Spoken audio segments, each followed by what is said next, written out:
হাসিনে সরকার 5 তারিখে চলে যাওয়ার পরে 6 তারিখে বিশ্বাস করার বাসায় এমনভাবে আসে আমাদের মারধর করছে ভাই।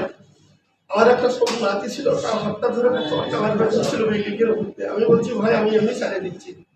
আর একটা এই যে আগুন লাগিয়ে দেয় গিরিল তালা লাগে, কিন্তু একবারে বলবো বাবা মাদার চল এতদিন যা করছিস না আমি লিখ করছিস।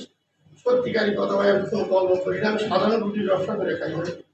গরিব মানুষ আমি ব্যবসা করছি বুঝছেন। বাসার কেস মামলা 20 বছর হলে চলতেছে, আমরা থাকবো কখন? 20 বছর তখন যদি একটা ভাড়াটা দাম দলিল করে সে দলিলটা অবৈধ হয়, তারপরেও যদি 20 বছর থাকে আমরা থাকবো কখন ভাই? আমরা কি করি? আমার এই সব টাকায় আপনি শুনে দেখেন আমার এই 10 শতক ব্যবহার করছি সব দেখেন। তারপরে এখন ব্যাংকে বললো গোলাম আজম তুমি যত যাই করো এটা আবার করো, এখন এই আমরা যে কেস চালাচ্ছি এটা তো বাসা নিলেমে উঠে গেছে। এই বাসা নিলেমে উঠে গেছে, তাহলে কি করতে হবে স্যার? বলছে মামলা খরচ চলাকালীন এই দলিলের মামলা খরচ করা গেছে, মামলা খরচ এই লোন সব কিছু করার পরে তুমি বাসার মালিক হবা। তাহলে আমি কি করি?